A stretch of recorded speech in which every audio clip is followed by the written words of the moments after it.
Bom dia, hoje dia 28 de abril, quarta-feira, seguindo a nossa rotina, nós temos Geografia, Matemática e Português.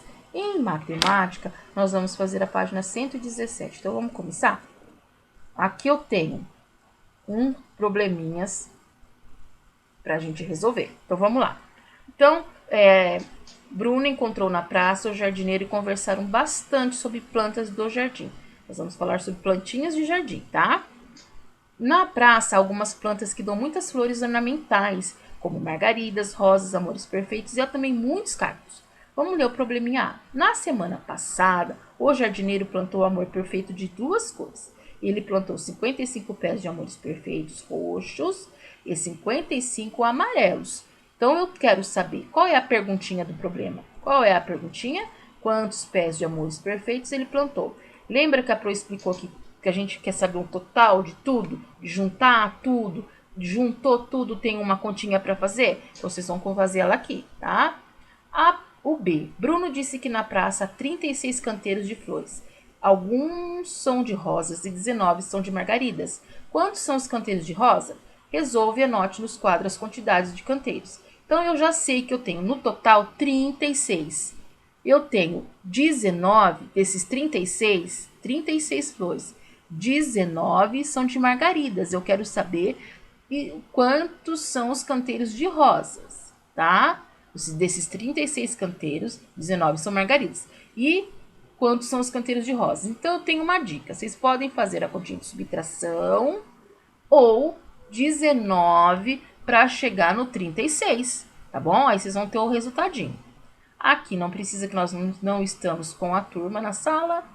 Bruno e Mateus ficaram pensando que há muitas roseiras nessa praça para serem podadas. Em cada canteiro de rosa, 5 roseiras. Então, 1, 2, 3, 4, 5. Então, número de canteiros: 1, 2, 3, 4, 5. Quantidade de roseiras. No cada canteiro eu tenho 5. Então, 5, 10. Lembra da dica? Que número que eu tenho aqui? O primeiro 5. Então, eu de 5 em 5. 5, 10, 15, né? E vou até eu chegar aqui.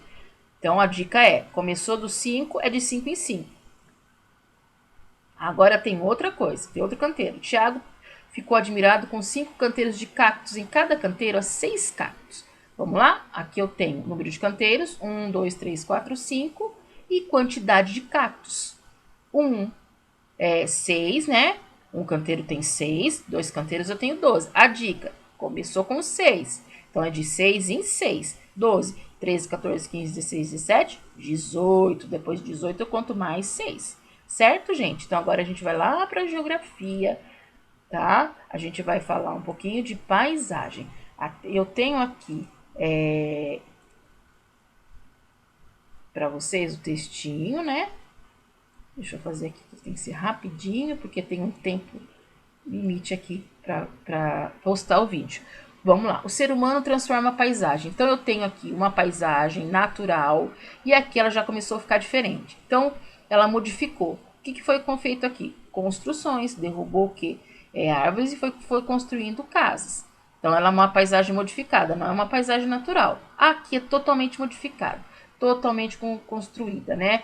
Por seres humanos. Então tem carro, tem casa, tem estradas, tá?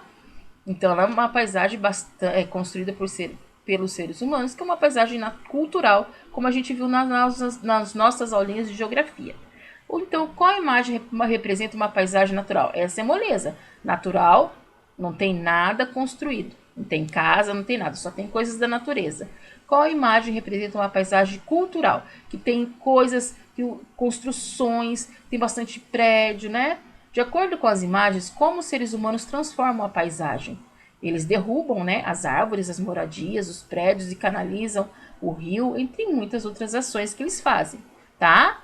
Então a professora fala, deixa a resposta aqui, gente, porque ela já explicou. A gente não tá na sala de aula para socializar junto com vocês, então para que não ocorra nenhuma dúvida. Aqui eu tenho duas fotos, uma bem antiga, uma bem atual. Então, algumas coisas permaneceram, não mudaram, só acrescentaram e bastante coisa foi mudada. Como que eu sei? Através do quê? Do ano. Eu sei que uma foto é mais antiga que a outra e também pelas coisas que estão presentes nas fotografias, né? As imagens mostram o mesmo lugar? Como você sabe? Não mostra o mesmo lugar, né? É possível saber por quê? Porque a gente vê o ano, né? Observando as coisas, os elementos presentes nas duas fotografias. Que mudanças ocorreram nessa paisagem, nesse lugar com o passar do tempo? Ixi, bastante coisa, né, gente? Posição de prédios, mudaram a posição dos bancos, a posição, né? Os canteiros da praça mudaram a posição, os bancos, as árvores, os postes, foi bastante coisa. Que elementos permaneceram na paisagem no lugar mostrado nas imagens? O relógio, o prédio azul de esquina, né? E o prédio azul e o prédio da esquina. Foi algumas coisas que ficaram. Essas 5 não precisa fazer. Agora a gente vai lá na folhinha do envelope, pega lá a folhinha e a gente vai fazer a página, essa folhinha aqui, essa aqui, ó.